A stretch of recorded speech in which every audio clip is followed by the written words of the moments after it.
Hola, buenas noches. Muchas gracias a todos y a todas por venir a una nueva actividad del SEAC. Hoy, como todos ya sabrán, recibimos a Filipe Magalhães de Fala, Atelier, que vino a visitarnos desde Porto a participar de las actividades de la escuela y a brindar esta conferencia. Como siempre, me gustaría contarles un poco las otras actividades que vamos a estar llevando adelante estos días, por si no están al tanto o no las vieron en redes sociales.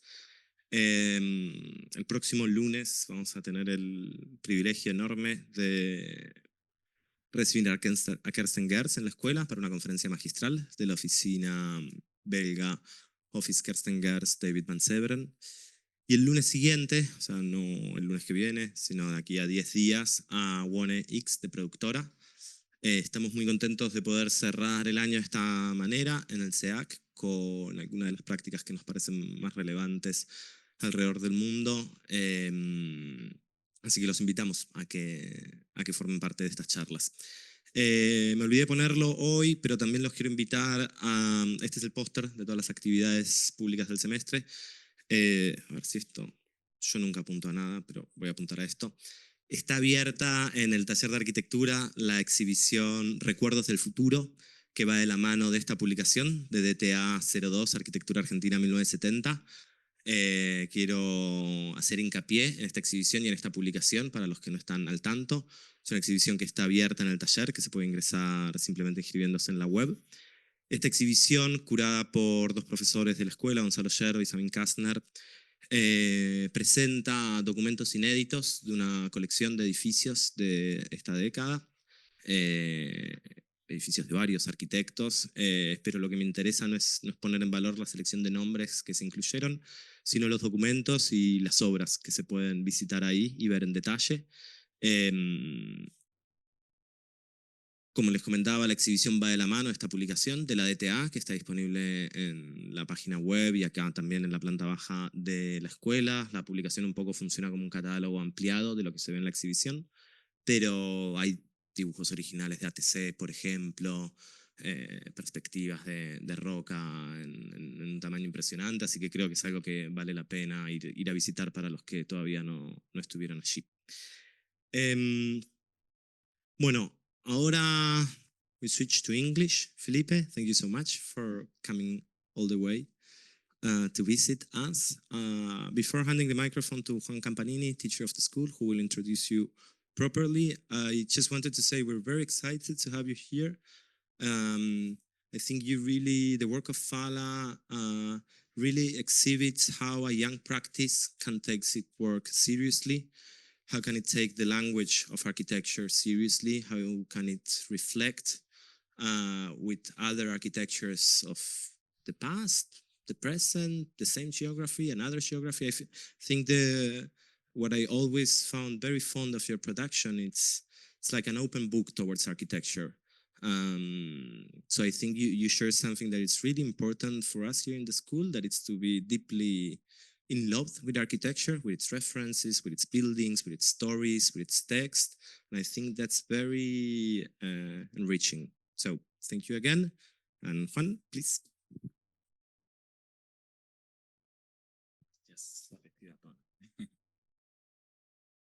Hola a todos. Qué bueno ver tanta gente hoy para escuchar la conferencia de Filipe. I'm going to switch to English and I will be brief. I am very pleased to introduce Filipe Magalhães, and I'm eager to hear his lecture about the work he has been doing next to his partners in Fala. So, Filipe was born in Porto, and he graduated in architecture at Faculdade de Arquitectura do Porto. Before Fala, he collaborated with Harry Gugger in Basel and SANAA in Tokio. And he is currently guest professor in EPFL Lausanne and a PhD researcher at FAUP. In 2013, in Porto, he co-founded Fala Atelier, and since then, their particular way of approaching architectural form, beyond scale or program, make their intriguing and fascinating projects to stand out in the contemporary architectural scene. I came to know about Fala for the first time in 2017 in the Chicago Architecture Biennial, curated by Sharon Johnston and Mark Lee, and titled Make New History, where, as part of the main exhibition, curators ask a series of young practices to reinterpret a canonical architectural image through the construction of a model. In that context, Fala's contribution called my attention, not necessarily for its display, that consisted in a simple collection of small white volumes on a white plinth, but instead for the unorthodox architecture, especially at that time, that they were reprising. Under the name of 9 symbolic spaces, they chose 9 photographs of 9 different houses built in the 70s by 4 Japanese architects: Kazuo Shinohara and the young Toyo Ito, Itsuko Hasegawa, and Katsunari Sakamoto.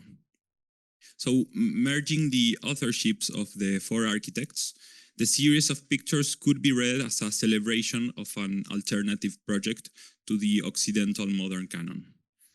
Each black and white picture showed a fragment of an abstract interior, barely identifiable as domestic, where each space was defined by curved walls, folded surfaces, and out-of-scale elements. I like to think about that small contribution at the beginning of Fala's career as an early proclamation, condensing some of their main ideas on architecture that I find in their work since then. A profound interest in architectural history, understood as an active source to learn from. The enjoyment in mannerist formal distortions in rich and ambiguous spaces and in geometrical compositions. And the vibrant conviction that, before anything else, architecture is about the delightful act of form making.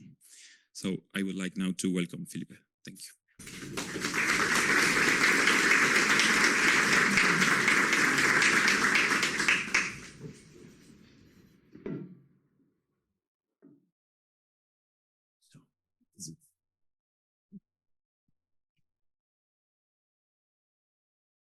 Hello? Can you hear me? Yes? Okay, so...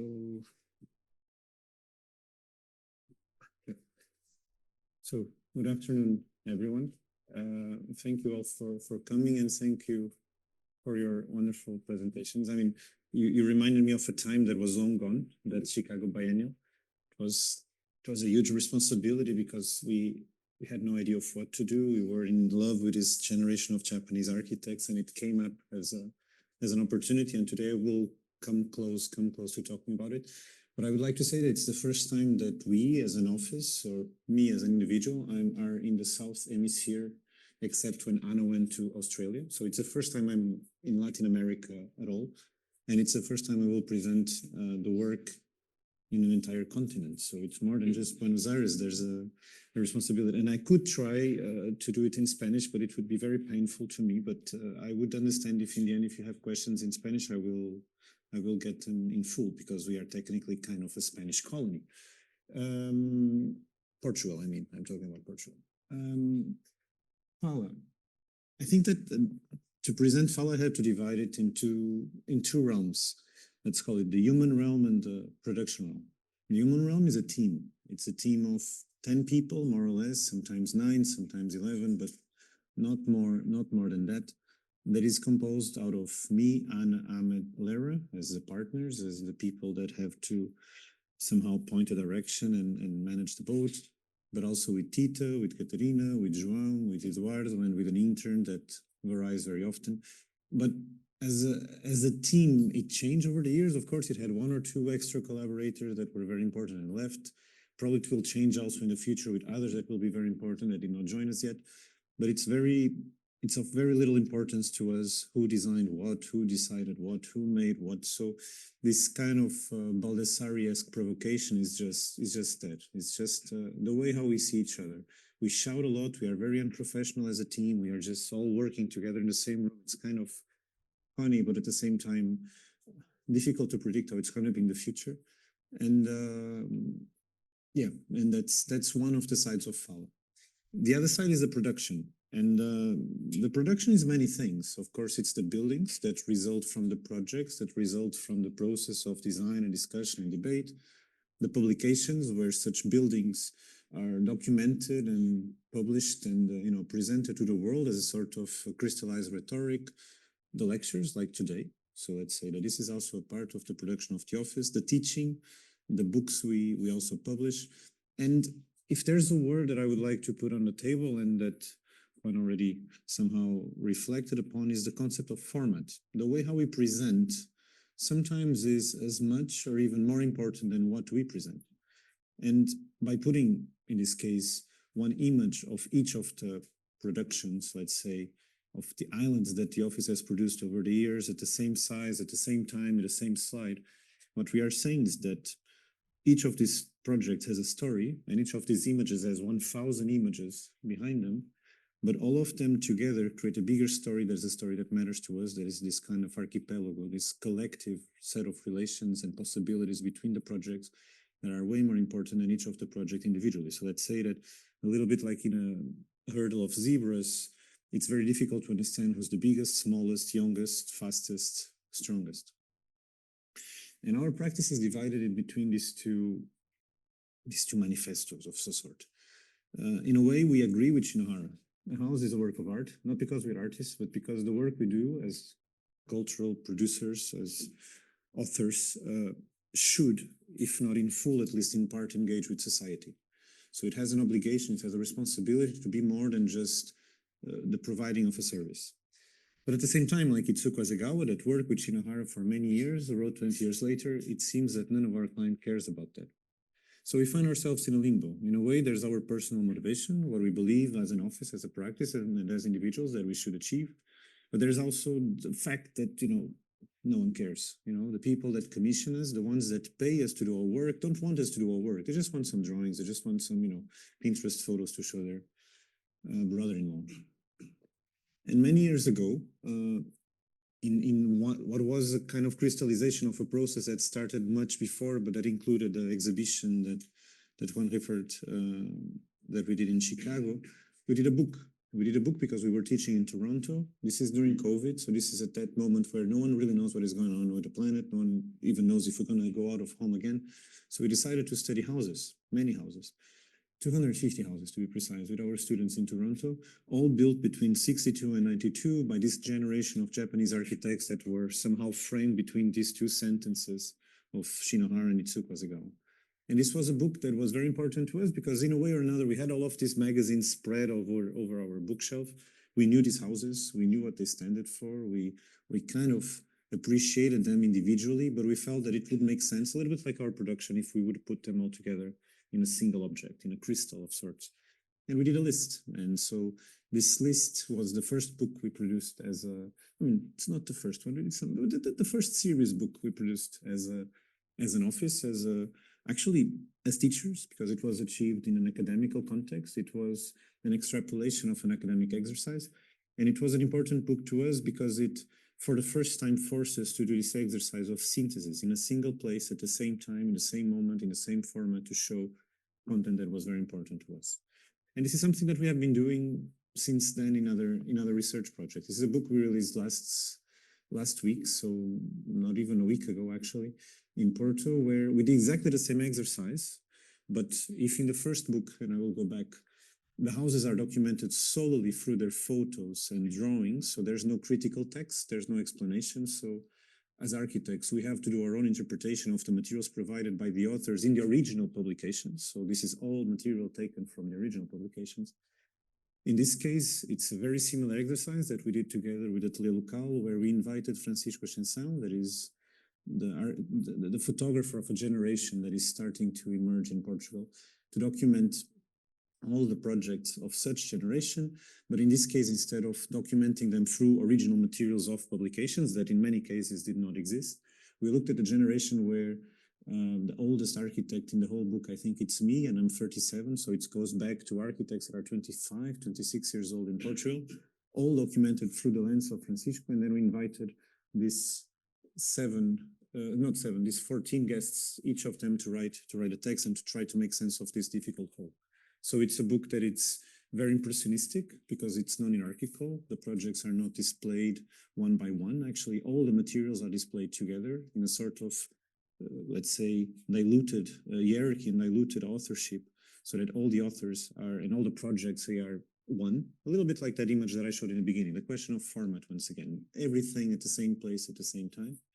But this time, with a very important difference to the previous book on Japanese houses, where foreign guests from very far, with different ages, from directors of Harvard and ETH to young practitioners of 25-year-old, from Japan to America to everywhere except Portugal, to be very precise, to make sense of a group of works that they did not know. So to be able to produce real, fresh content, theoretical content out of it. And the book is now, we are releasing it now, so if you're curious, just send us an email because we are going to start selling it very soon. And at the same time, so there's this niche, this disciplinary niche of Japanese houses. There's the context that, you know, the friends that surround us, so the people that are our peers in our context. And there's our fetishes, and we are fetishists of what we could call shitty architecture. We love that kind of construction that composes the urban mesh of Porto that was built in the 60s and 70s, more or less at the same time as the houses we liked so much in Japan. But that was actually done by construction companies directly, draftsmen, you know, that had no architects involved. And we really appreciate it because it has a vivid tenacity that today is disappearing. Architecture is becoming dull. Architecture is becoming more and more like David Chipperfield and less like this. And we believe this is way better than David Chipperfield. And we believe that it's important to celebrate the qualities it has, because this is not going to replace Chipperfield. So Chipperfield will always have its space, but Chipperfield will replace this. So in a country like Portugal, where there's a lot of heritage rules that protect any building from the 19th century backwards, buildings like this are not protected, and they are being actually renovated to look like 19th century buildings, which is even more disturbing. And so we are trying very much to do this documentation project. We call them the ugly ducks. You know the story of the ugly duck, you know, the one that grows and becomes beautiful, because to us they are quite beautiful. And we are documenting them, creating a third, let's say, research project in this kind of tripod. The discipline, the pairs, and the fetishes. So these are 3 examples of projects that inform everything that I will show after. And of course, the biggest research project of them all, our own office, because it's also our house. So we live on the top, we work on the basement, there's a garden in front. And all of these projects, they were conducted from here already. So we have been in this office for 6 years now. And the act of working as a practice until today, it's in itself the ongoing investigation we conduct. And so today the lecture has 2 titles, actually 2.5 titles. This was the first idea I had for the presentation, to talk about the only thing we do. We only do houses. We never did a museum. We probably will die without ever doing a museum or a school, or we do competitions for those, but we lose. We lose in style. We lose often. But houses we never lose. And houses, they raise a question that is, what is the domestic? What is it that we are trying to do when we are designing houses these days? Because designing a house today in Portugal in 2024 is different from designing a house in Japan in 1976, which is probably different from designing a house in Buenos Aires in 1982. And going back to that Japanese generation, we started by clarifying to us that the domestic space, the residential space, the spaces that we design have a clear hierarchy that separates what we could call main from secondary. So instead of looking at the houses we design as collections of bedrooms, living rooms, bedrooms, kitchens, and bathrooms, we see them more often than not as main spaces, traditional social spaces, spaces that connect, spaces that are day spaces, and secondary spaces that can include everything from bedrooms to bathrooms to kitchens.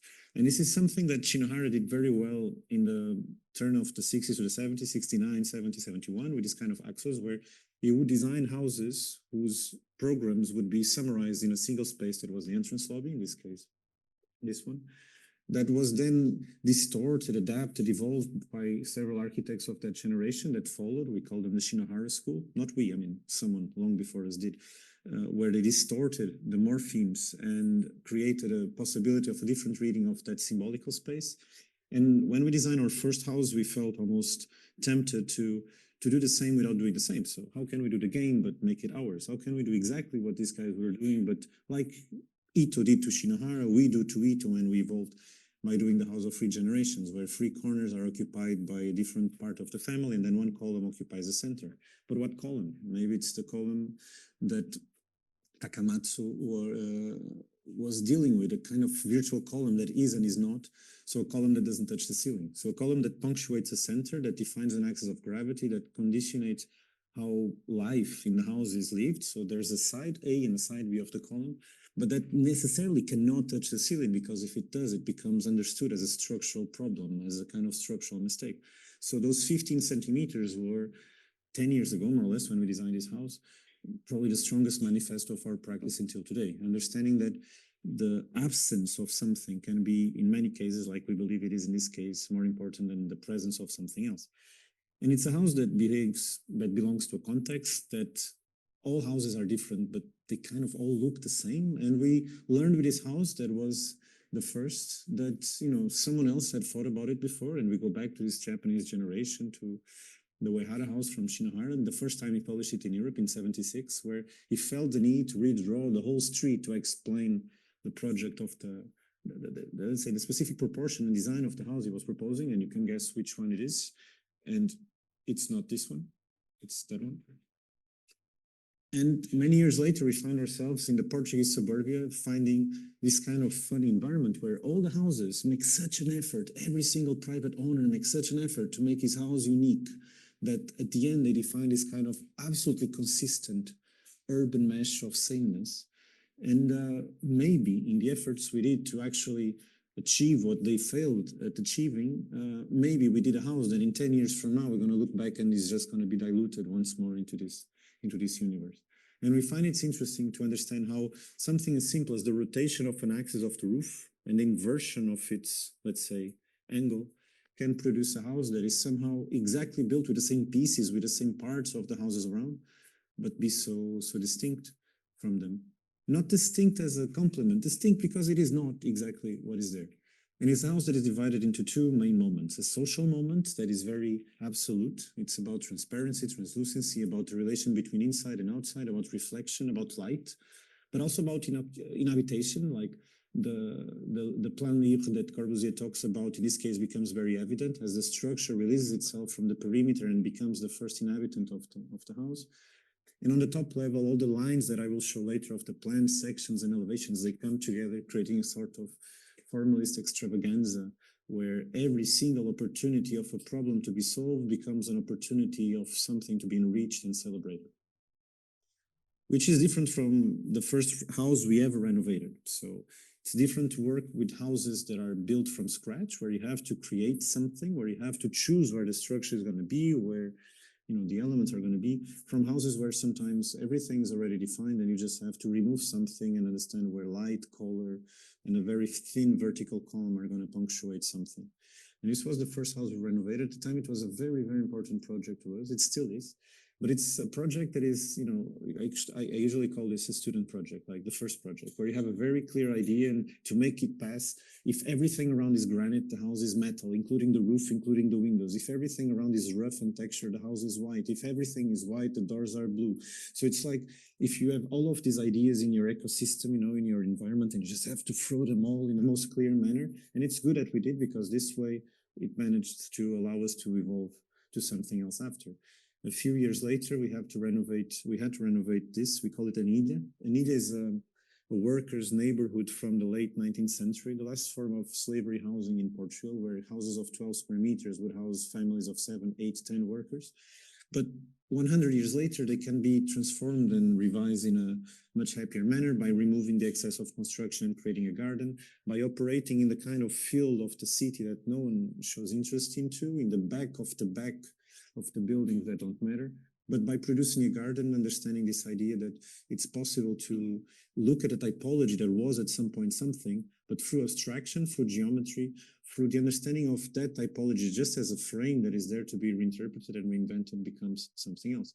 And these were the smallest houses we ever did. The one on the edge, on this side, is just 7 square meters, which is smaller than a capsule we lived in Japan that was 8 square meters, but it's possible. Which is the opposite, for example, from the biggest we had done at the time. We did this one. There was a transformation of a flower depot into a house, where the idea of houseness, once again, is not conducted through the traditional definition of bedroom, living room, etc. So there's what we could call a main space that connects the street with the garden in the back. In the main space, there's a device that can allow for a kitchen to happen and therefore punctuate a certain possibility. And then you have a series of secondary spaces that are of little interest for this narrative. And this is, of course, something that Toyo Ito, once more, in this generation of the 60s and 70s, was doing for his sister in the house that is the endless corridor for her family to mourn. And in this case, what is interesting in comparison with that house from Toyo Ito is that the inhabitants of the house, they end up using such a main space, not as a living room, as traditionally we would call, but as a plaza, as a garden, as an hortus conclusus even, as a platform for events even. And the table that you see here in the middle is also a pool table. So if you take the top, it's a kind of pool room. So it's funny to understand that once the space does not obey to the traditional normatives of how a specific space with a specific function has to obey, people also tend to be more flexible and more open-minded in the way how they appropriate it. And this was a very important discovery for us at the time, that it was up to us to also mold, not impose, but to allow, to possibilitate how the users were going to change their routines. And of course, sometimes we are the users. And this is Ahmed's house, which is again the same typology. So once more, that's the glass brick facade for the street. And there's a longitudinal typology in the garden. And in this case, ironically, there's a sort of very clear definition of two sides facing the garden, one and another, that one has a bed. Therefore, let's assume it's secondary, it's private. The other one is a sofa. But at the same time, there's the limit between the two being diluted to become just a glass brick wall. Therefore, lights and sounds, when the doors are, you see the doors that are sliding, they open, this is just one space, but it's two spaces or three spaces at the same time. So this idea of, let's say, main versus secondary also became more interesting when it became not black or white, but with several shades of gray. And here we see the same house when it was just finished. And it's funny because we are talking about typologies that are most times touching the floor, so really, really adjacent to the ground. And on top of them, you have dozens of repetitions of the traditional family cells and the traditional family apartment. And I think that if we were to remove this visual noise from this composition, the project would make like sense. Which is a different variation of the same thing here, but in this case, again, so as the projects evolved, the interest in new themes and new topics became more and more relevant. In this case, the theme of reflection, understanding how the context of the building becomes also part of the building, not just the one above in the ground, like in the previous one, but also the one in front. So when you are in the house and you look outside, you see the trees that in this case, the mirror and, the glass and the mirror that clads the wall reflect. So there's a sort of Jean Nouvel-esque appropriation of context for the definition of the architectural expression and everything else, blue mesh, dots, triangles, all of them. But at the same time, also the understanding of light. Light as a phenomenological device, but also as an impressionistic device, as something that changes drastically the perception of a space and the perception of this case of a facade.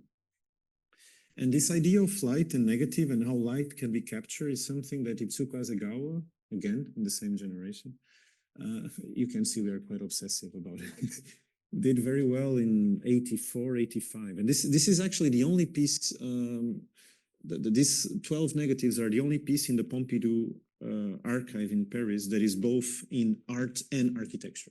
In their own archive, they had a difficulty in labeling it. So out of 12,000 objects in architecture, only one is also in the art field. That is these 12 negatives. And these were images that she did with her brother at a time where no one had computers. Her brother worked for Nintendo doing video games.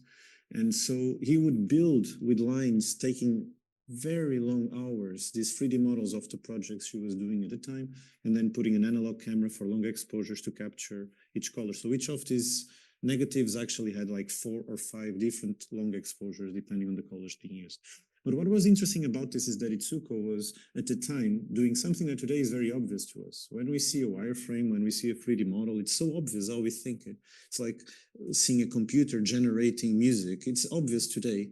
It was not obvious in 1984. So there was a capacity to predict, to project a future that today became banal, that interested us a lot.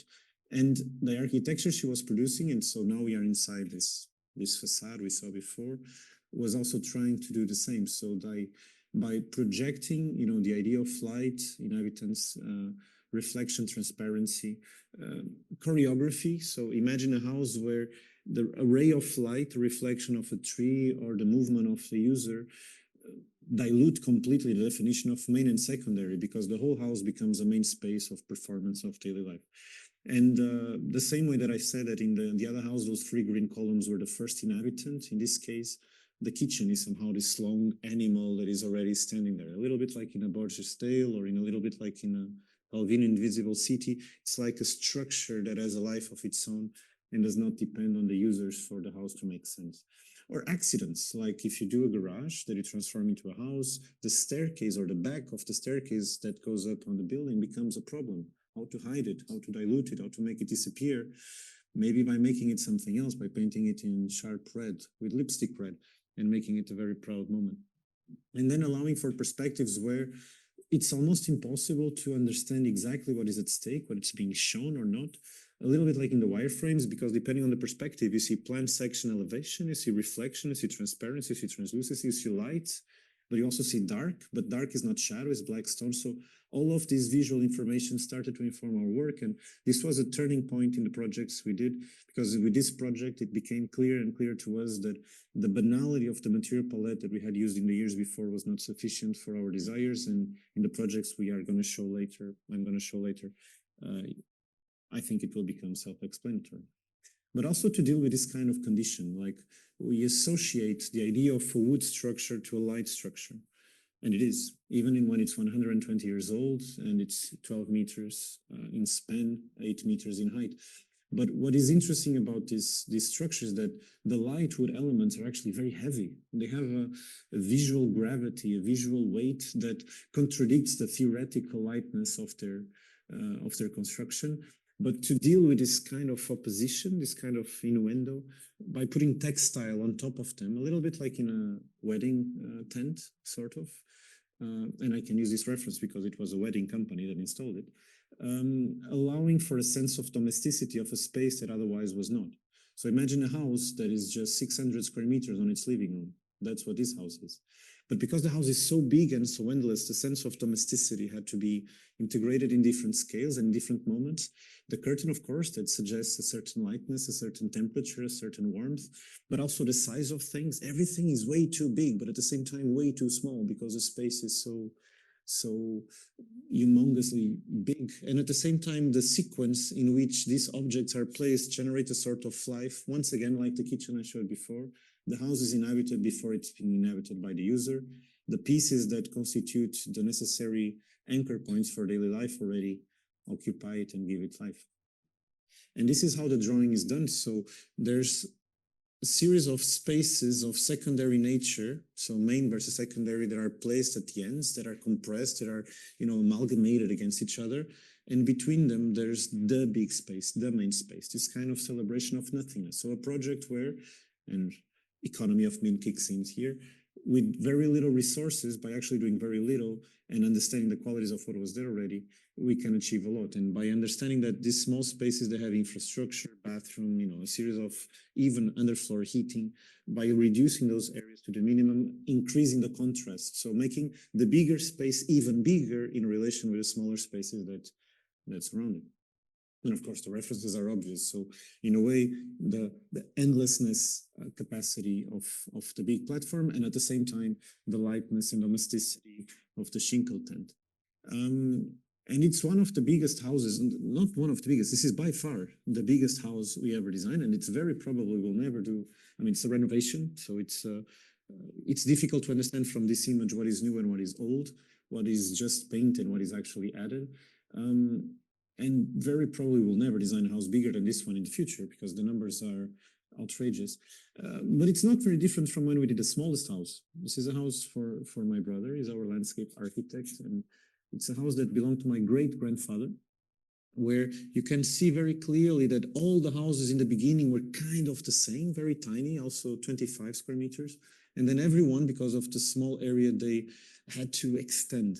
But when they extended this kind of illegal, nasty, metallic construction. These are clearly, there's a house and there's the annex. And we felt that it was a kind of homage to the site to do the extension, or in this case, the construction of this house, by actually merging the two. In a way, the volumetric formal alignments of the original construction, but at the same time, the construction expression of the lights annexes on the garden. The facade is in itself an expression of elements, things that come together. Again, this amalgamation, like all the constructions around. But in section one can see that we don't like it. Architects are contradictory people. We might want to do red, but if someone tells us we have to do red, we do blue. It's like architects' nature or creative people nature. And in this case, the celebration of the volume that is given is emphasized by the fact that inside the house becomes something else. And it's also a matter of cost because there's no money for a second floor.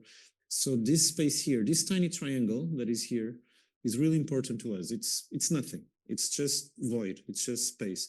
But in a house that is just 36 or 37 square meters, where a couple live and they have to enter through the bedroom, which is highly polemical in a Portuguese society, my mother doesn't like it, creates a generosity of the space that goes up. And it goes up because there's no money for more. It goes up because it was already there. It goes up because it was as found. But it was the result of many discussions, because of course everyone, every neighbor, every father, every mother, every uncle wants to give an opinion on the house of my brother.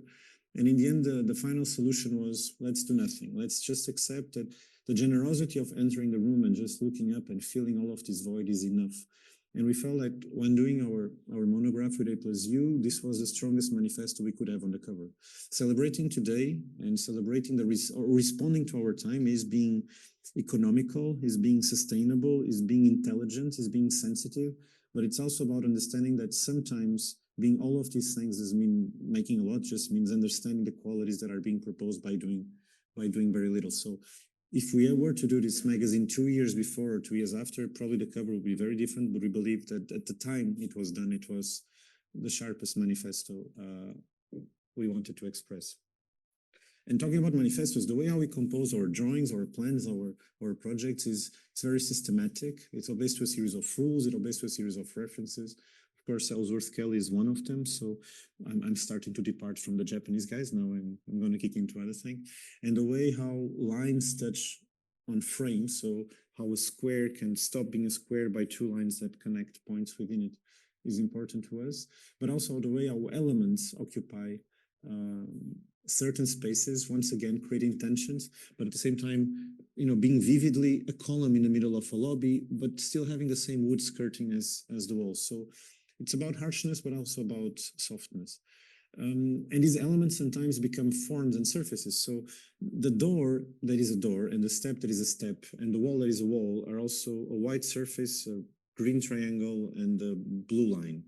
And sometimes to us it becomes almost impossible to distinguish between the egg and the chicken. Was it a door that became a panel of a certain color, or was it a panel of a certain color that we tried to force to become a door? And this kind of tension is very interesting to us and allows us to do projects where at some point it's almost impossible indeed to understand what came first and what came after. But also these are projects that celebrate it and extensively exaggerate it because the volume is predefined. The city hall doesn't want you to do more than that. You cannot change it that much. You cannot even do anything on the side facade because there's no expectation for them. So by just adding points and lines, what one can find is a sort of pajama pattern that glorifies a volume that otherwise would not be glorified. Or in the last few years, we have been slowly moving towards more and more collective housing, small collective housing, so tiny blocks of 3, 4, 5 apartments that are many times, today I was saying that we don't deal with public space because, we already have the alignments of neighbors, the heights, etc. So our public space is the door that is going to be here. So understanding how that door or that gate is going to be placed and how the front and back facade are going to relate and how they are going to be some sort of billboards more than anything else. And at the same time, understanding transversality as the topic of the moment for our debates in the office, how rooms of equal size mixed with rooms that cross transversally the apartment, we can achieve a sort of living experience where corridor circulation distribution disappears, they are diluted with social. So the idea of someone cooking on one side of the apartment, someone entering the house, someone working on the laptop on the table, and someone watching TV are all part of the same hierarchy of light on one side and light on the other side, in the morning, in the evening. I cannot say east and west because I understand I'm on the wrong side of the planet now. But they all cross. So light becomes again a generous gift from the plan. But also understanding that once this plan starts to repeat and the projects become a bit bigger, the clarity between what we could call the main longitudinal space in each typology and the secondary also becomes more evident. So the cellule that is the bedroom and the semi-cellule that is the bathroom also becomes evident. But at the end, it's always about how front and back relate, how the relationship with the views operate. And these buildings are just, we celebrate them, we think so much about them, we spend months, years designing, rethinking, redoing, and they are just going to be the backdrop for daily life in the city. Because other than us, no one cares. We're going to take a lot of photos, we're going to talk a lot about them, but they are just another pixel in a huge, endless mesh that is the city. When I said I had 2 titles and a half for today, this is the second one, good housing. And good housing is not an adjective, it's not a classification. So when we call a lecture good housing, which is the name of the semester we are teaching this year in Lausanne, good housing is mostly an umbrella. It's like an overarching theme. It's something that covers us, that protects us, that gives us a realm, but at the same time, it's an objective. So it's more of a goal than of a classification.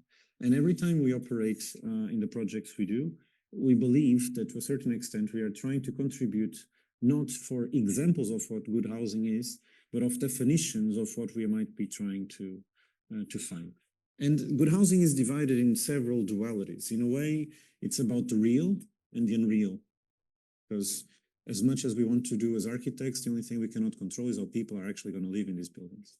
It's also about staged, and Jeff Wall is the master of that, and unplanned circumstance. It's about pixel and vector. It's about all of these things at the same time. But within our practice, it's also about scales. We spend many years working in what we could call a Japanese sense of form and space, very symbolical. And as that, and this project that I will show now on the left does it to its maximum expression. But it's very different from the project that I will show later on the right, that is a Swiss fluid kind of project where space and relations operate in a very flat, slab and ceiling parallel to each other condition. And the way of the envelope and the materiality of the facade operate is very different from the first one, but we will get there. I will show 5 projects, and these 5 projects I will show properly with plan sections, images. And each of them is a house, but a house of a different nature. A normal house, a house that was something else before, a house that is fragmented, a house that is systematic, and then collective housing. The first one is a house in Lisbon, in this site, a site that has a slope of almost 45 degrees, that is next to houses that are the same size the house needs to be, and right before buildings that are 7 or 8 levels right downstairs.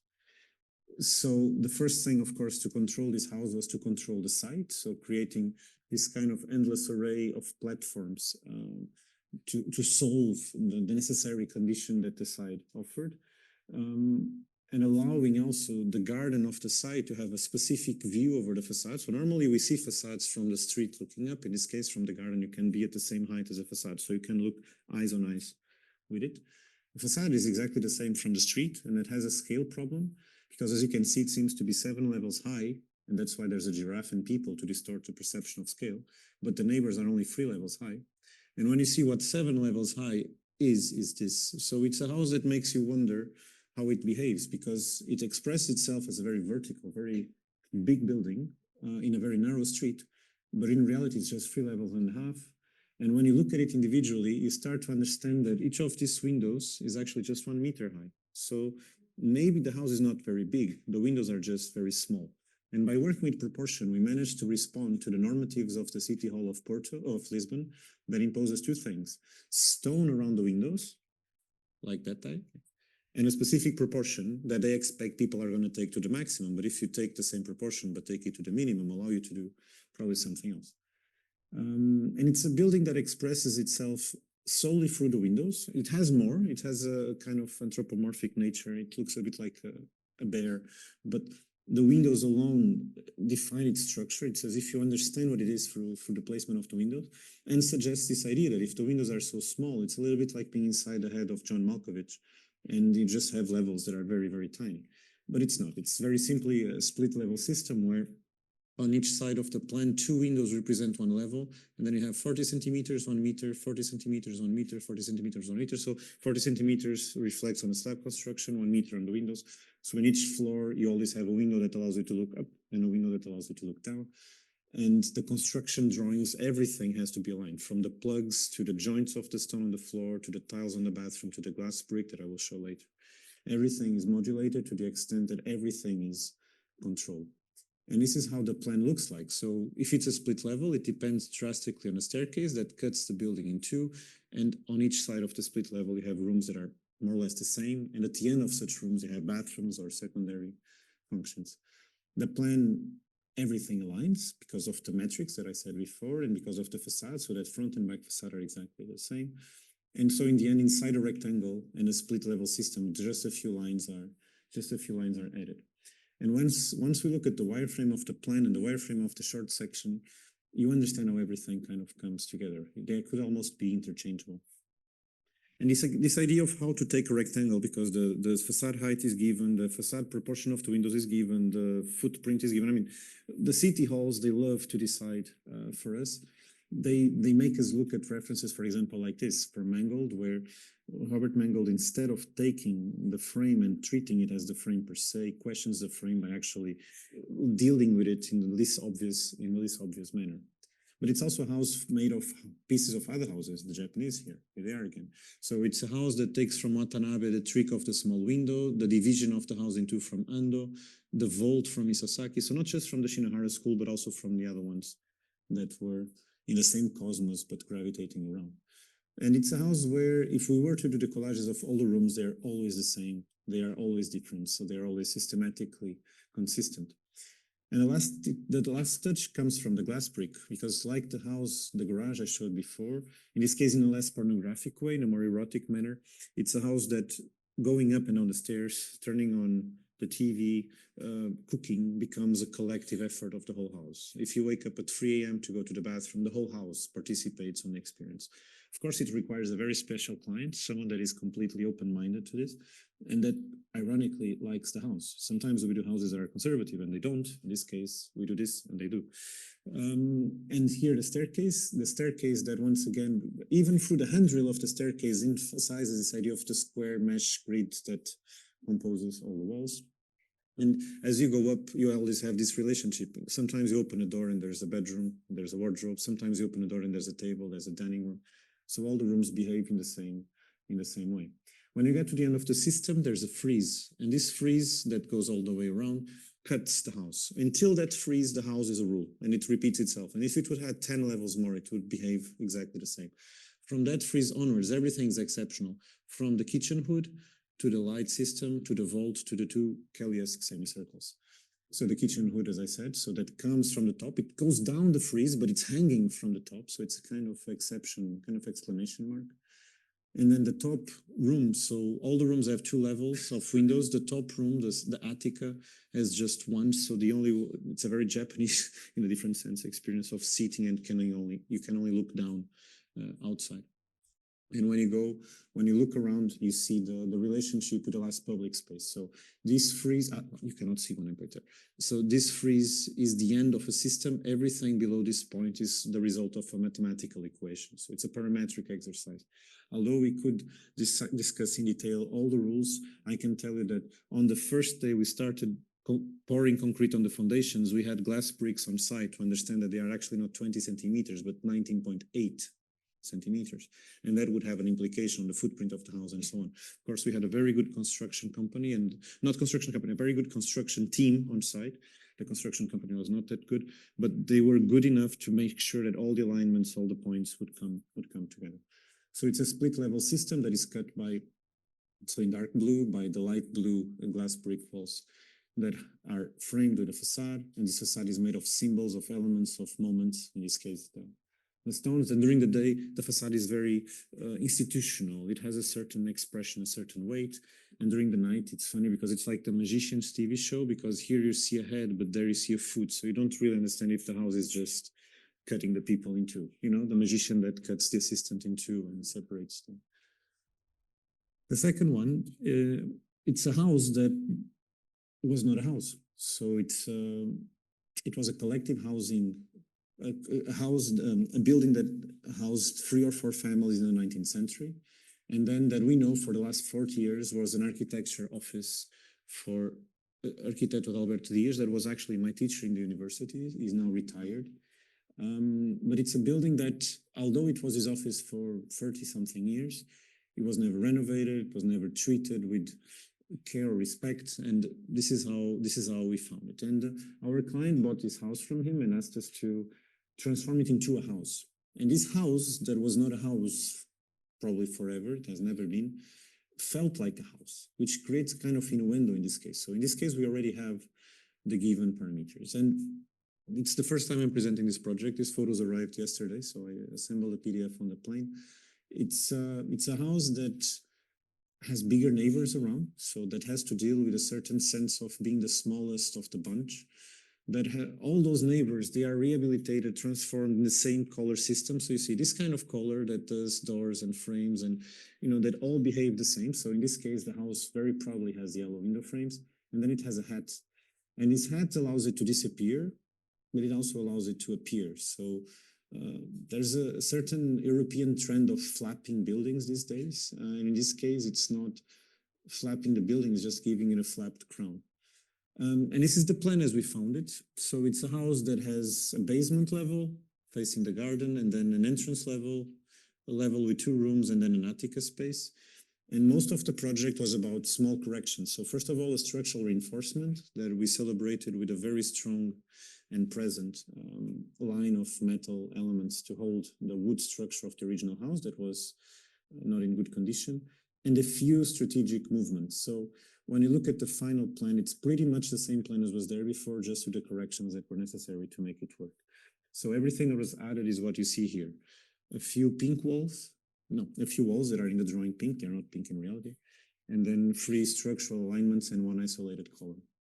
And of course, besides these elements that are spatial, that are physical, there are those that are superficial. So color, paint, glossiness, matte finish, mirrors, and the whole house becomes a sort of deconstruction of its banality. So it's a project that was built with roughly no money. So everything that was done chirurgically.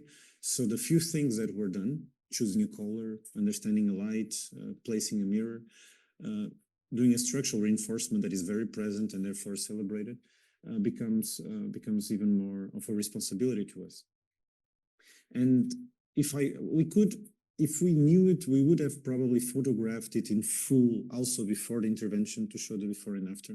But at the same time, it's of little interest to us, this kind of archaeological celebration, you know, like it was like this and it's like that. I think in the end, this is not a collaboration with whoever built this 200 years ago. I think in the end, this is our project. So we accepted to keep some things, we accepted to remove others. So we cannot now justify that some things are not perfect because someone else did them differently before. And it's a house that makes us think a lot of Richard Harry because of the stupid way how certain proportions and elements are calculated and displaced. So this is what the project was for us. These are the things that were added to the house: new window frames, structural reinforcements, and a few walls. So when we put in contact the two, that's where the project is, in the tension between what was kept and accepted and that was added and let's say celebrated. And when everything comes together, this is what happens. So the house becomes a relation of systems and a system of relations between some things that one can obviously understand as pre-existing, others not so much, as a certain degree of abstraction, where at some point structural elements that were added there to reinforce the structure become just abstract lines. So they stop being columns and beams and they start becoming lines. And there's this sort of short story where all the rooms actually behave the same way, but allow for many different possibilities, because the structural element is exactly in the center of the house. So it allows for many readings. And you should leave every day like it's your birthday. So this, the fact that we had a very specific American client, therefore an American quote, with very little money, and the house as it started was not very appealing, should not stop us from celebrating it as if it's our birthday. And on the back, there was a kind of nasty annex marquise kind of complicated solution. And we thought it was interesting to duplicate this idea of the end of the building, of the building envelope. First of all, by cladding the original facade in mirror, like others that I showed before, and celebrating every frame with a tiny piece of wood, but also by duplicating such facade and providing for one extra space, this kind of extra space on the 3 levels, that is the balcony, winter garden. And by celebrating every single tiny detail, the color of the joints, the size of the skirting, the color of the supports, the piece of stone that gives an ending to the window. And in some moments, these 2 photos are to understand each other. The old facade and the old window and the mirror and the reflection of the window that is actually on this side, as you can understand here, deconstructing completely what was a very poor and, although old, not necessarily relevant house. And the new facade is cladded in stone and mirror so that, you know, it doesn't age, so it's not painted. We try as much as possible to avoid painted facades these days. Porto has a lot of rain, and it's a topic. And this way, solving the climatic condition of the building by doing a facade that creates a sort of buffer with a semi-tempered room before the house itself. So it's a possible strategy on how to deal with structures that are pre-existing and many times where we cannot do a lot. And at the same time at night, because most of the buildings around are actually either abandoned or misused, it becomes a sort of lighthouse for the neighborhood. The third one is this too much? Should I? Fine. No one paid ticket anyway, so. The third one, it's the funniest brief we ever got. It's a house and yoga center for a nudist community. Good stuff. So this is around Lisbon. It's half an hour away from Lisbon, and our clients, they bought a huge piece of land for no money. You know, in those villages where no one wants to buy anything, so for like 20,000 euros, they bought a whole mountain. And then the year after, they bought all of this mountain for 50,000, and we are doing another project for them there. And in this specific project, we were asked to do a series of things. There was a house for the person that takes care of the land. There's a house for the guests. There's a house where, not a house, there's a space for the person who takes care of the land, a space for the guests, a space for the activities. But at the same time, there was a certain appeal that this idea of a space for was not necessarily a room, but maybe a building. So this is a house that is divided into 3 houses. Not 3 houses, 3 buildings, 3 structures. And the whole project is about this tension that Baldessari depicts so well, about trying to make 3 balls align, trying to make 3 pieces that were theoretically solving different problems, making sense as a group. And of course, mangled. And the semicircular shape will make sense when you see the section. And the program was very clearly defined. So they knew exactly what they needed in terms of size for each of these functions. And in each of these functions, it was very clear for us to understand from the program that was given how much was main and secondary. So going to the Japanese sense. So each of these semicircles would be a function. So the private house, the collective house, and the shared house. And each of them would have a certain percentage of, let's call it void, main, emptiness, and a certain percentage of full, of Baroque. And we started doing this exercise and really tried to make Baroque plans work, but it was not working so well because our Baroque architecture, let's say the Baroque architecture that matters to us, was built, as said before, between 60s and 80s. Not just in Japan, in America, in Portugal. In this case, these are 3 houses from 3 formalists from 1976, so Ito, Gary, and Caesar. And we thought that it would be interesting if we could, to a certain extent, use them as ready-made, as to take parts of these projects, to distort them, to increase them, to rotate them, but to use them as the excuse for form. As if, you know, you take a cookie cutter and you just take that part of a form of a cake. And then by playing with proportions and with rhythms, the one has 0 columns, the other one has 1 column, this one has 2. You can imagine if there was a third one here, it would have 3 and so on. So in a project that was defined by numbers, by program, by very abstract requirements, it was up to us to create the rules and the limitations in which we would operate for the definition of the project. And we felt that it was interesting that these three would align. So clearly they are different. One comes first, the other one comes after, and the other one comes even after. But they all obey to the same rules, even if, and you will see after, the physical result is very different. So you see, and of course, even the question of proportion allows us, there's a Fibonacci thing on the background that makes it all come together as well. And the same section does the three of them. So there's only one carpentry detail, one window detail, and one constructive detail for the whole project. It's also a relatively low-cost project. It's a bit more vivid, of course, than the previous one, but with one detail, we managed to do all the parts. And so the big building that we associate with a certain kind of activities, the shared house with another one, and then the private house that also relates differently with the existing trees on the side.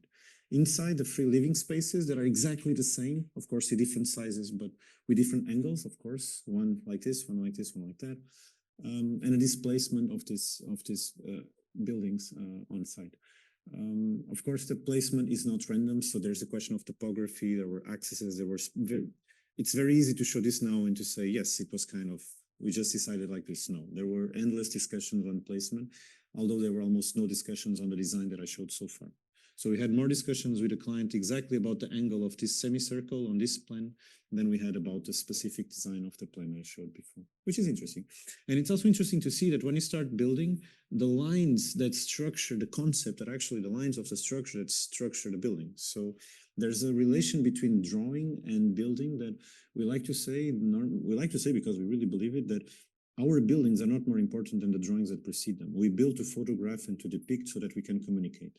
Example, I bet or I guess that no one in this room has ever visited this building, probably never will, but they will have the chance to get to know it. So this rhetorical statement that comes from, Shinohara called it the choreographed fiction, is something that matters a lot to us. So the fact that this structural line that is going to show up later is actually the structural line also of the drawing, these two things are very important to us. So here are some images of the construction. And then what is funny about it is that it was built like this, and then in the end, all the buildings are sunken. So you have to make the landscape feel the same, you actually have to do a lot of effort to take the earth, build the building, and put the earth back in place. We could sell it as sustainability, but it would be so hypocritical. We prefer to mock it. And this is how the space is like. These are also photos from a couple of weeks ago. And this is a replica of the Cézanne ladder that Shinohara used in the Tanikawa house that we built a replica of to photograph on this specific project.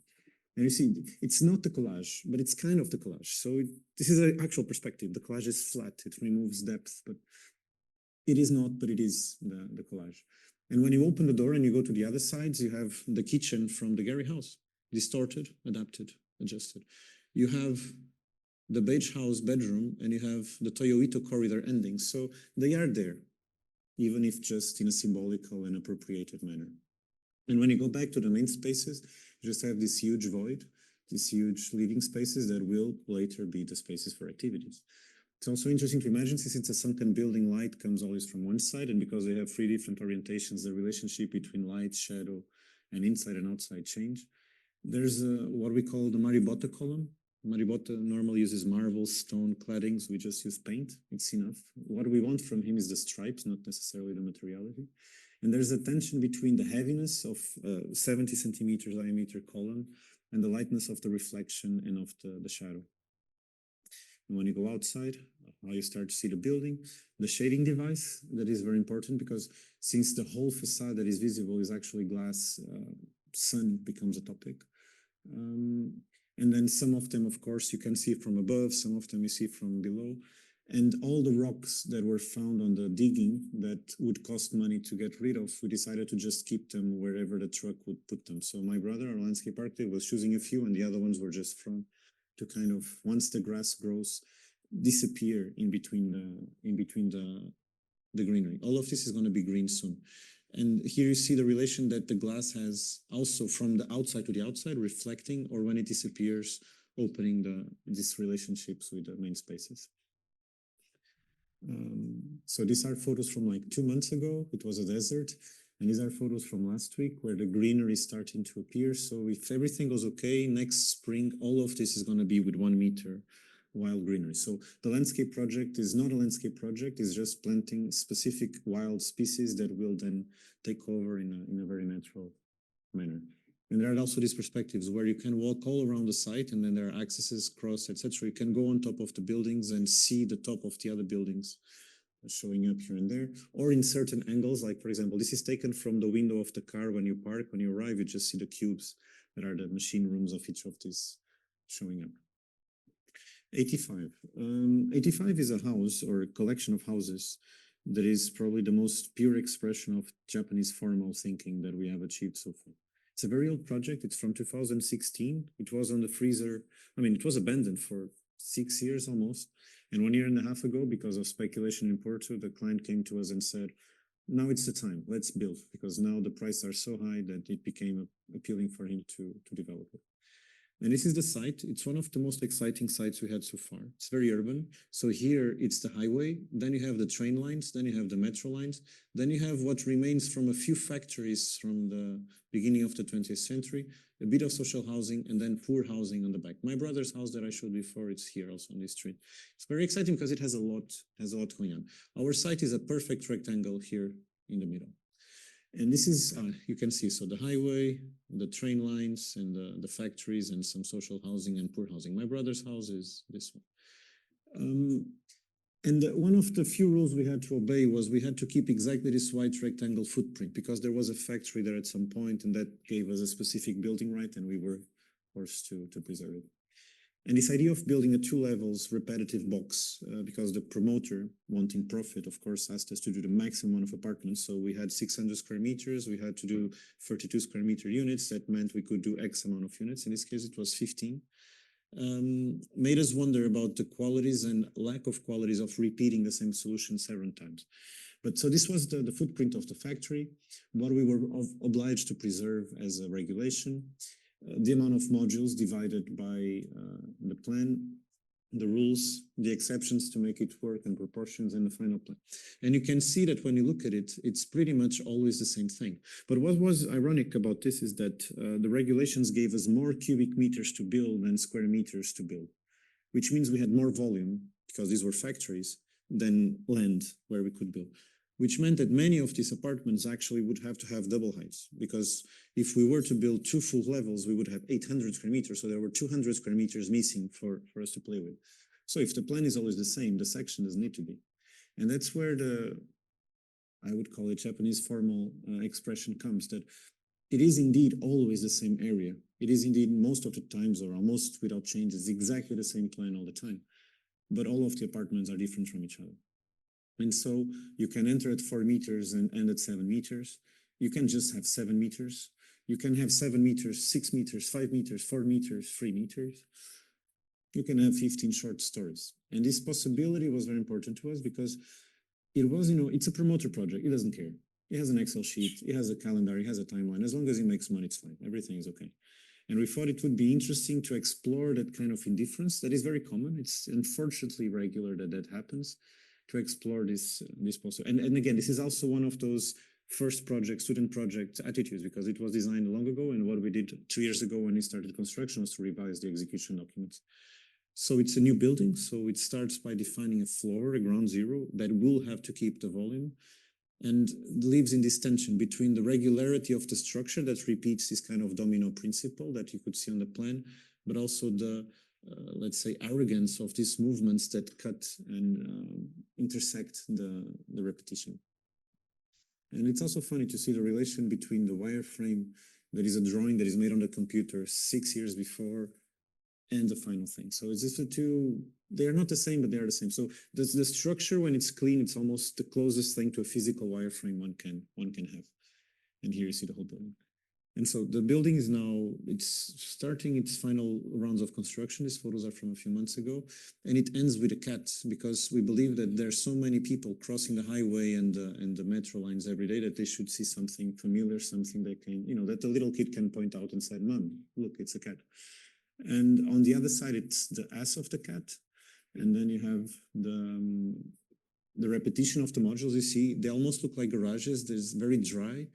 And then as you go closer, you understand you have one with a full space, one with the steps, one with a flying column. So they are all the same, but they're all different.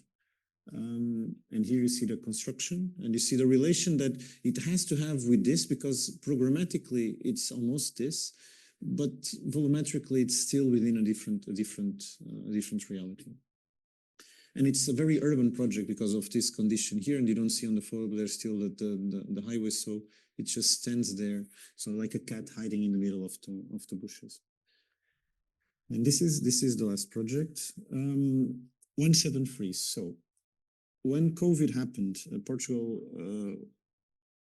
Portuguese economy and all European economies suffered a lot, and the European Union decided to give a big amount of money for each country to rebuild their economy post-COVID. The Portuguese state, in a completely uncommon gesture, gave a lot of this money to the cities so that the cities could, in their own terms, define where to spend the money. Many of the cities, mostly around Lisbon, because there's a huge pressure for housing because of the speculation, decided to invest this money building affordable housing. And what that plan proposed was 32,000 houses, which for Portuguese standards, it's more than all the amount of social housing the country already had before. So it's very ambitious at the time. But our prime minister at the time said, these are not abstract apartments. These are for families. These are concrete. Bullshit. This is all done with competitions on closed doors. You know, there were a lot of competitions done at the same time where architecture is judged in Excel sheets, you know, points, sustainability, economic viability, space, garage, whatever. And it's very difficult to understand from this what a good project is. So instead of the discussion through architecture, the discussion is about how to create a system that is alphanumeric, so that if one day we end up in court, we, the people who promote the project, we can justify that this one had more points than the other. So architecture is produced not through the acts of critical thinking and discussion, but all of this public money, European money, was being spent in a sort of defensive mechanism to allow that, above all, the organizers are not criticizable. Second, maybe we have a good project. More often than not, no. And what this system creates is, of course, a certain banality, a certain repetition, because the safety of a specific typology, of a specific facade, of a specific way of doing becomes common sense, mostly because the juries were mostly always the same, which is, and this brings us to Foucault and this idea that this background of regularity was the necessary background for us to try to do something else. And out of 52 competitions, if I'm not mistaken, we did 10 in a row, and we got almost always last place. So it was a very frustrating year. And then we decided to do what we call the Trojan horses. Let's give them exactly what they want, but hide the intentions in the panels in such a way that we can win the competition. Because we render, we know how to do the plans, we know exactly the bullshit they are looking for. And out of 5, we won 3. Which proved once again that there's a cynical mindset that is in play. And 2 of them, so the first and the last, are already moving to construction, and this one should be until the end of next year. And just to give you a very short summary, so the first one was in Setúbal, very close to the sea, and it's all of these areas are going to have these developments of social housing, so we just have this one here. And it's a bar and a cube. The cube operates in a panoramic manner, but the bar, where most of the apartments are, operates with a very simple idea. What if there's no main and secondary? What if every single room, be it the bedroom, the hall, the living, the kitchen, whatever, they all behave at the same size?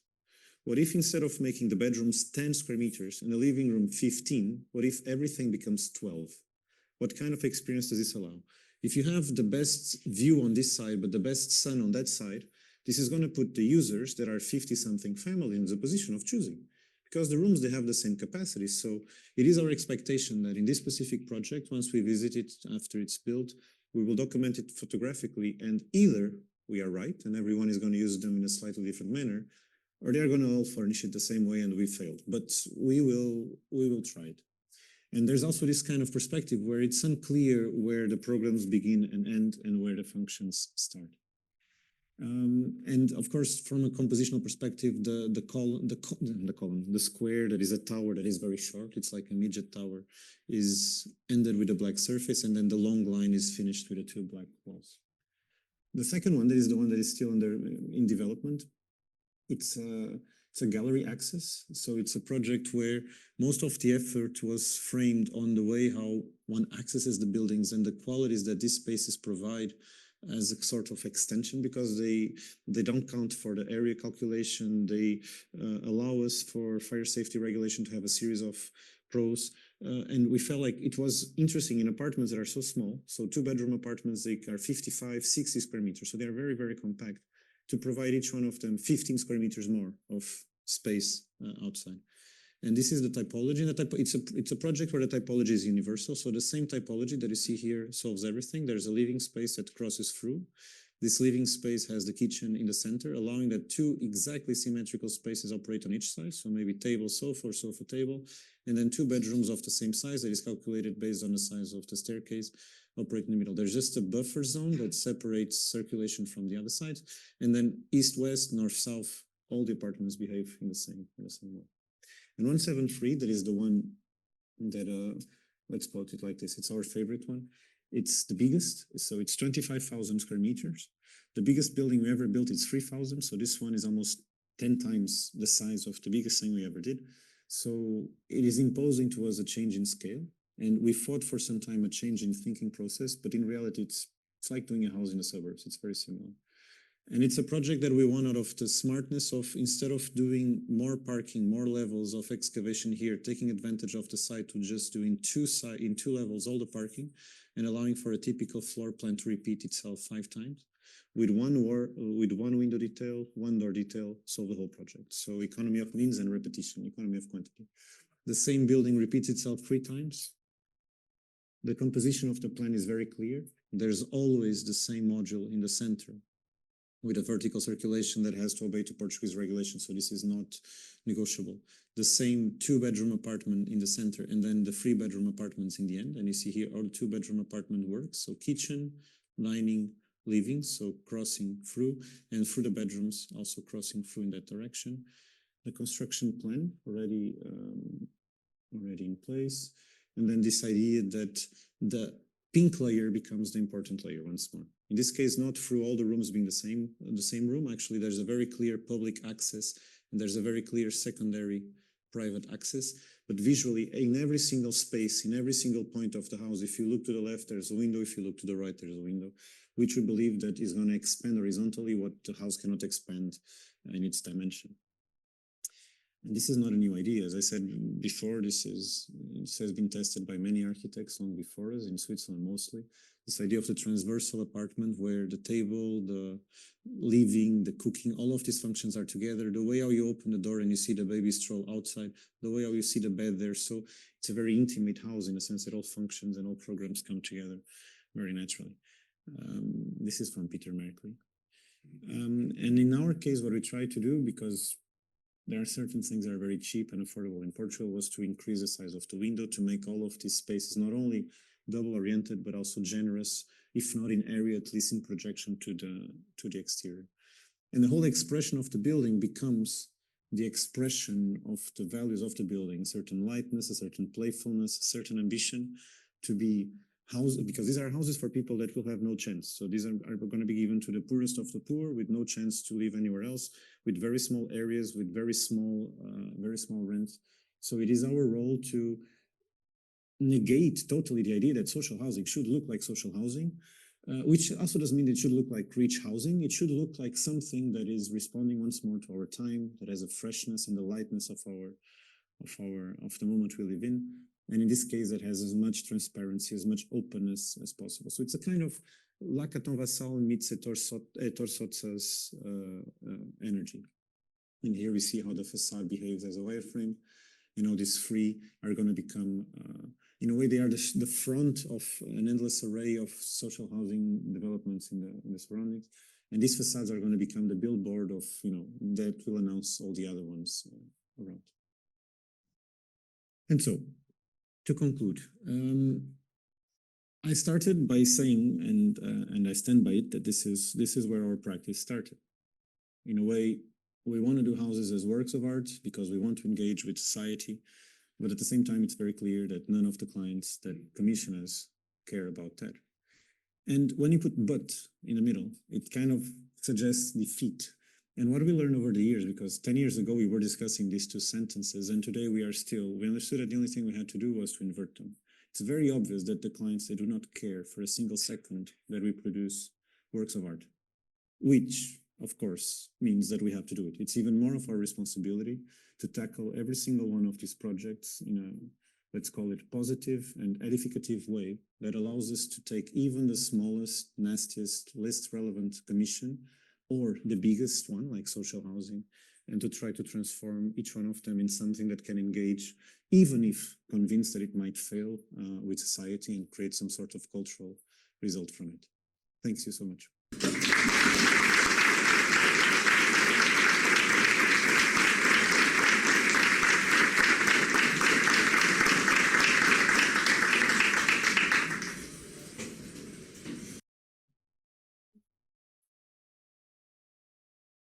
Thank you so much, Felipe, for the wonderful presentation. It's okay, the light. Now we have some time for questions, if you're not tired, or comments from the audience. I wanted to start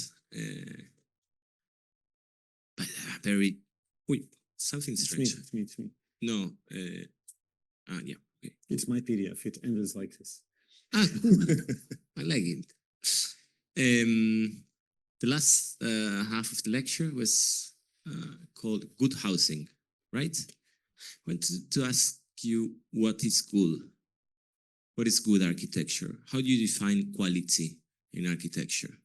Because I mean, all throughout the day, having coffee and walking around the city,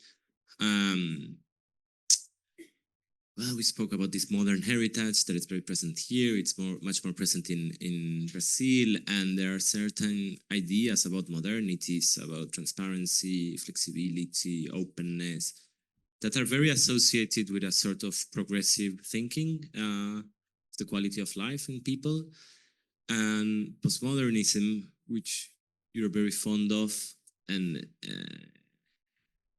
in a smart way. I mean, trying to understand, okay, yeah, no one likes Mario Botta, I'm going to go fond on Mario Botta. But I find hard distinguishing what is good and what is bad there. So again, what is good in architecture? I think it's, there are many answers possible, but I think that good architecture is an architecture that first of all responds to its time. So if in 10 years I come back here to give the same lecture and I say the same things that I said today, something is wrong. I think good architecture is an architecture that can indeed become a cultural producer. So like what you know, that's why I put this. If it does not engage with society, if it does not raise a certain degree of discussion, a certain degree of irritation, it's missing something also.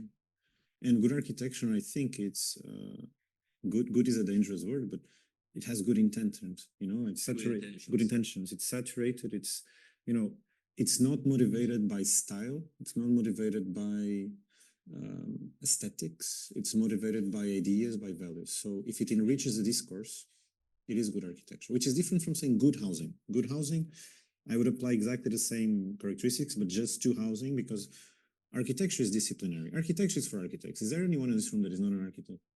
It's very rare that we talk to people that are not architects. And when it happens, they normally ask very nice questions because they have no idea of what we are talking about. But when we do, so when we talk about good architecture, I think it's something that the discipline understands.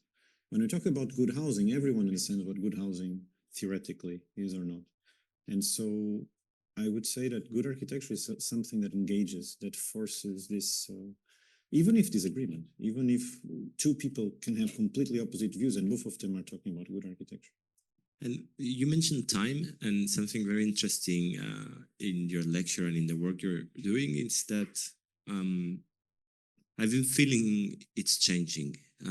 It started, I don't remember the name of the house, that it's with the steel roof and the blue doors. Mm-hmm. So you used to shoot those projects with Ricardo, and they were very white, they were very sharp and polished.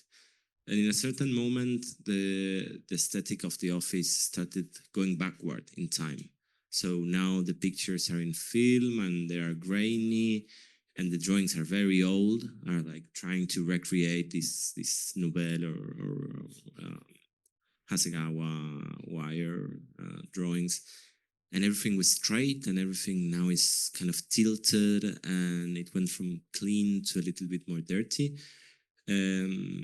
So reflecting on this, that your work is evolving on time, how do you feel about this transition?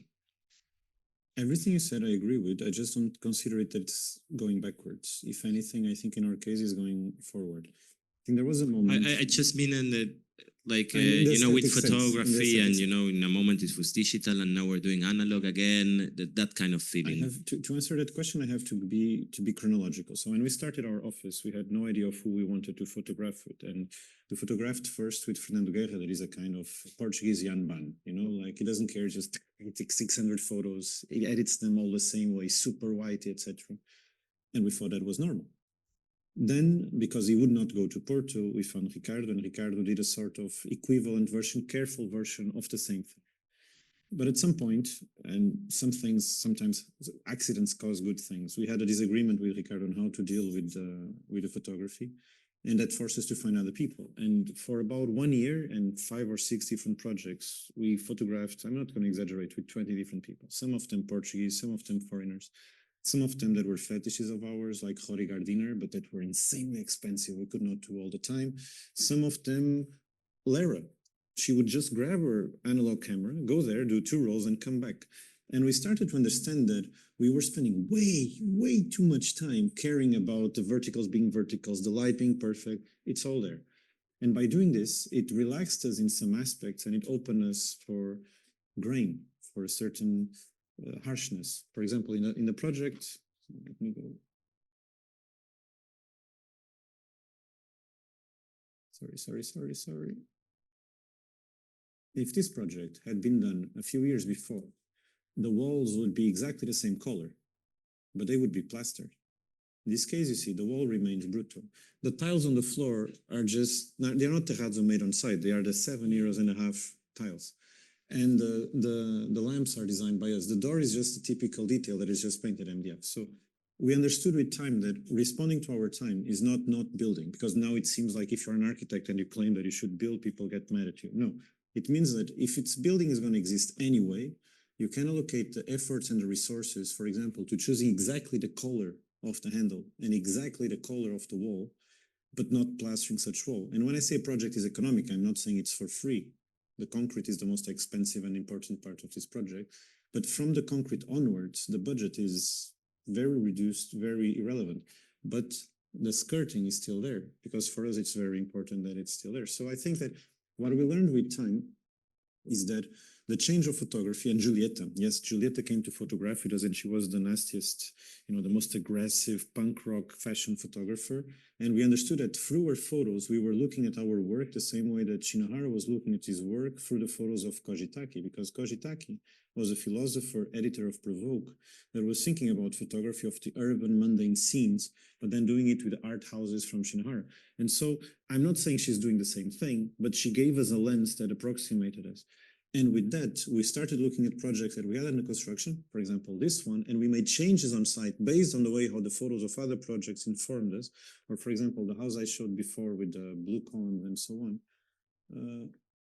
This project would never exist 5 years ago, never. It would be exactly the same plan, the same sections, the same everything, but everything would probably be white, just the ceiling in a pastel tone and the column probably painted in a creamy green.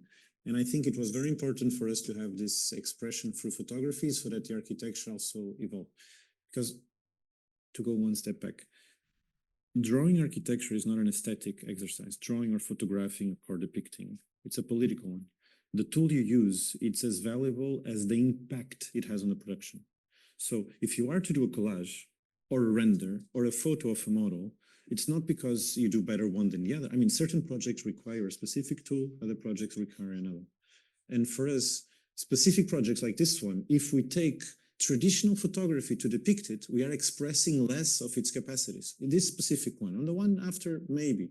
But on this one, for sure, it needs to have Julieta doing this. If Julieta doesn't do this on this project, which Francisco is not going to do, which Ricardo would never even dream of doing, which Fernando Guerra would just insult me if I would suggest, it would not express. So what we do now is because the architecture is going in a certain way, photography is also going that way, and it's helping us to see the projects from the lenses that I took this photo with my phone during construction 50 times, but only Giulietta would be the only photographer or Lara that would take this photo.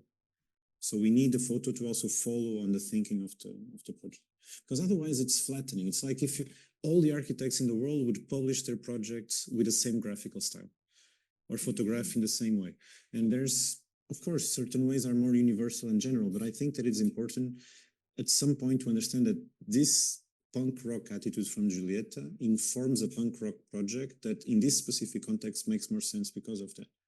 Because if you go there to the project, you don't need the photos, you just see the space. But it's not easy because it's 12 hours flight, it's long, it's far away. Well, I want to open the conversation. I don't know if someone else has, yeah.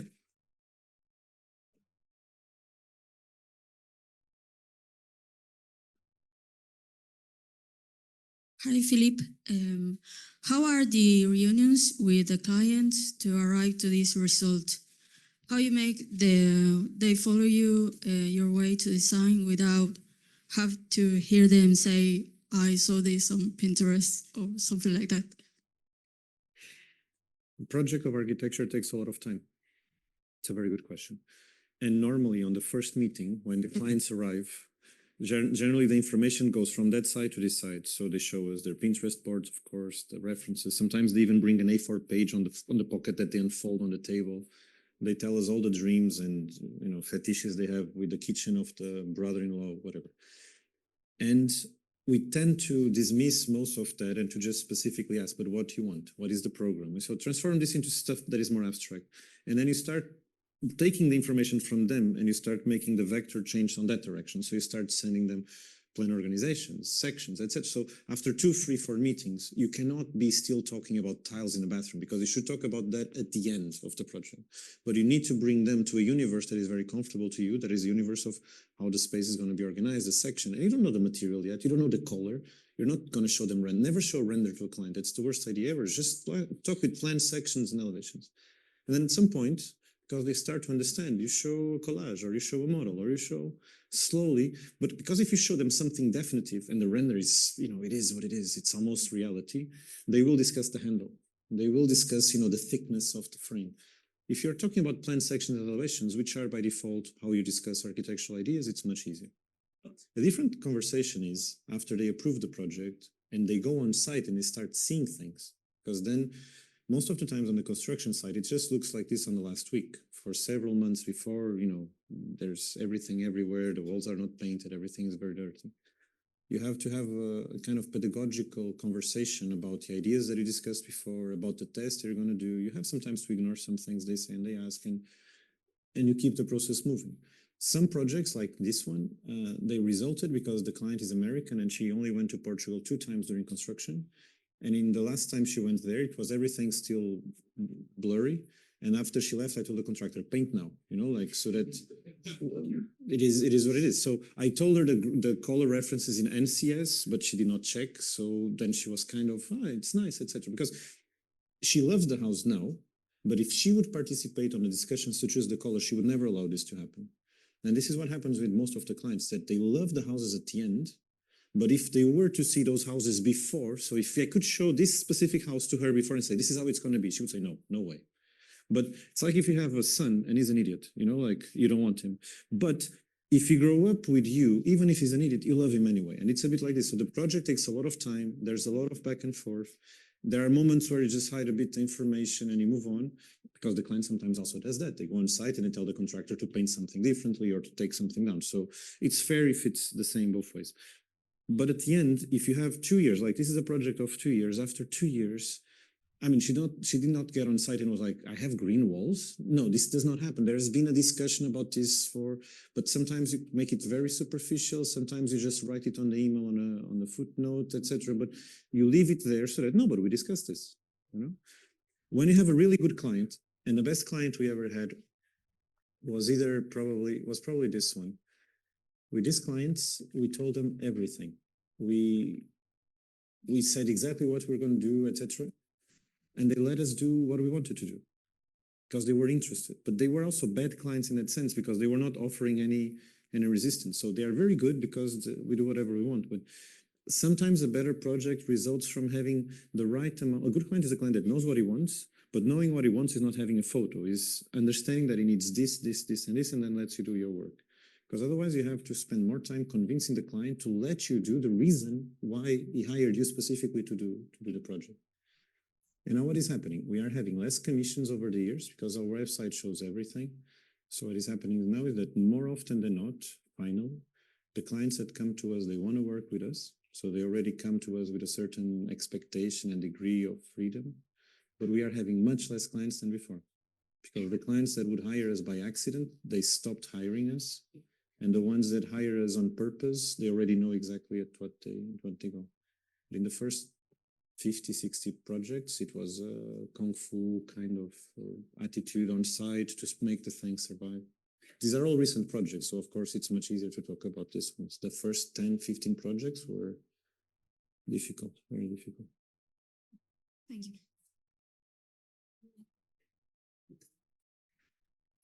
Bueno, gracias por la presentación, voy a hablar en español. Hablaste mucho, sí, mencionaste mucho sobre cómo proyectar la percepción de los espacios, entendí. Y como esta noción de contraste que se replica muchas veces en los proyectos. Y me preguntaba un poco, bueno, yo he visto mucho los dibujos que hacen y me llamaba la atención cómo hay muchos pasajes muy directos, como las texturas y demás, pero al mismo tiempo trabajan mucho sobre la iluminación y sobre los efectos de la luz, y me preguntaba un poco cómo proyectan eso, cómo lo imaginan, si es a través de la representación, si es más a través de la fotografía y de la experiencia más accidental. Nada, eso.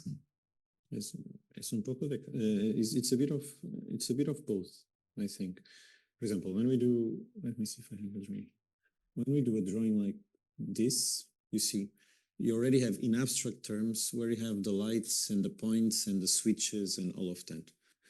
And there are things that you can calculate almost by mind. So when you enter the room, you have the button turns on the lights, and on the opposite side, you should have a button that also turns them on and off.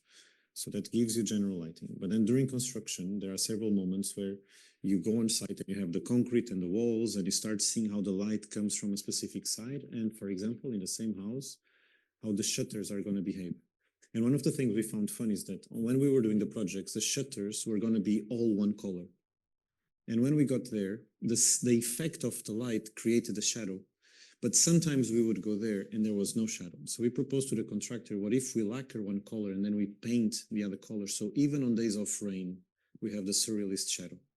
So it's a finding on site. It's not something that we could have, but now in other projects we are doing now, we are already painting from the start because it's something that you absorb from what was before. But many points of light are changed during construction because you feel, you know, a construction site is like a one-to-one model that takes a few months.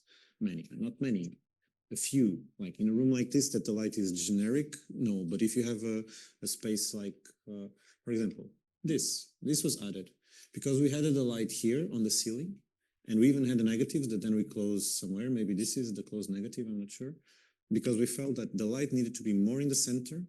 But to be more in the center, if you don't have anything, you had to create a structure.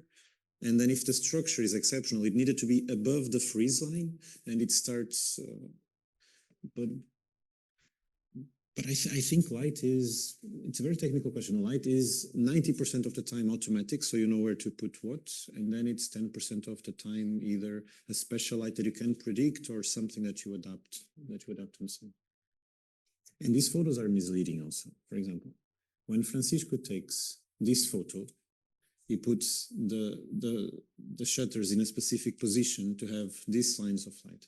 But on this photo, he closed those shutters because this way the light on that side is much more dramatic. So you have no light, half light, a lot of light. So a photo is a fiction in the Shinohara sense. What it says is that the architect is free to narrate his work, to choreograph it, to organize it in the way he prefers. Because this house, the real house, not this image, the real house is going to be inhabited by 2 or 3 people. But just on this room, there is 100 people that are seeing this image.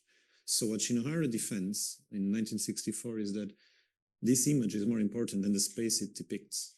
Because this image has been shown in the 5 continents. The house itself has been visited by 20 people.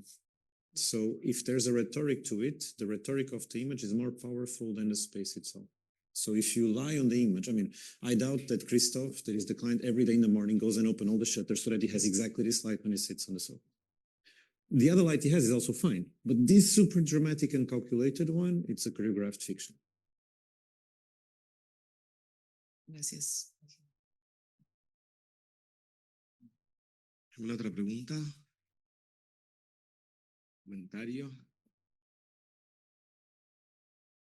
I mean, I'm a photographer, so that last line is like a great ending, eh? But you know, if someone wants to. Hola. ¿Dónde? Ahí va. Bueno, un gusto. También voy a hablar en español. Al principio dijiste que no habías dado ninguna charla en Latinoamérica, pero voy a tener el atrevimiento de corregirte.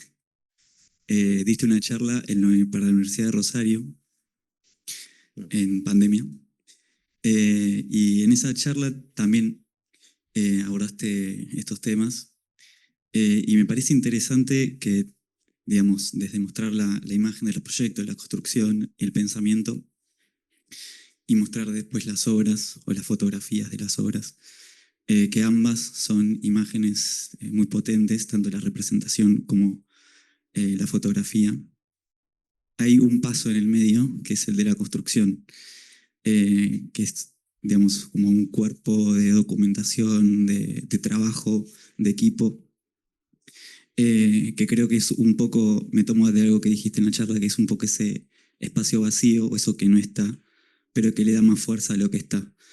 Nada, quería ver, o sea, saber cómo entendés vos esa parte, digamos, del proceso que es más técnica, pero que termina siendo también a la importancia de ese paso de la representación a la obra. What can I tell you? I can tell you that we divide everything at the same level.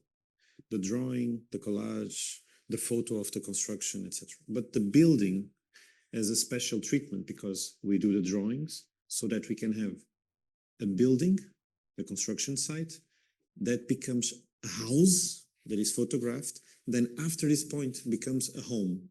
In the English, they have a word for each of these things. In Portuguese, it's casa, casa, casa, casa, casa. And I think it's important to distinguish the two because the building site is like a model. It's like if you build a model on the office, it's something that you are assembling. At some point, it starts looking like the final thing. It's only relevant because it's necessary. Sometimes it provides like just a concrete skeleton photo or something like that, but most often than not, it's the closest we have to a butterfly, a cocoon moment. The house, which is once the construction is finished and becomes a house or a museum or a school, whatever, it's like the Italo Calvino city of Tecla, you know, like the city that is always being built, and when it's finished, they demolish it. And because from that moment, once you take the photos, until that day, every day is better than the previous. So it's a bit closer to being ready. From this point onwards, you take the photos and every day is a bit worse. You know, like starts getting damaged, starts getting inhabited. Sometimes you go back, like the house I showed in the beginning where there's all the plants and so on, and you get fascinated by how lucky you are that people like that discovered that space and made so much of it. But the majority, even the cases of success of inhabitation, are a disaster in terms of furniture, in terms of the expression. So that's why you probably noticed that almost all the houses are not documented with occupation.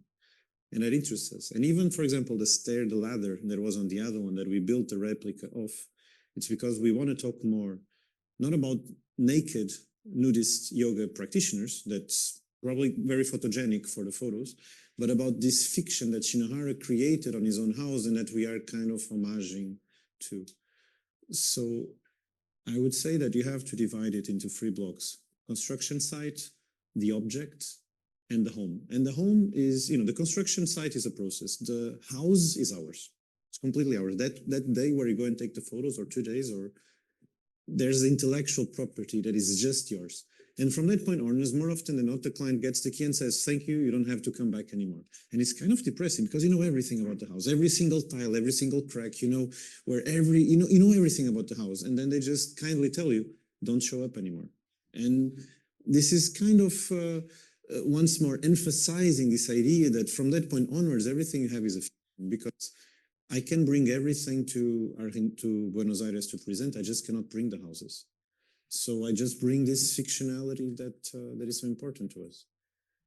But I invite you all, if you, for example, this client, he normally is one of those that opens the door and shows the house. So if you go to Lisbon, you can knock on his door and you will show. Gracias.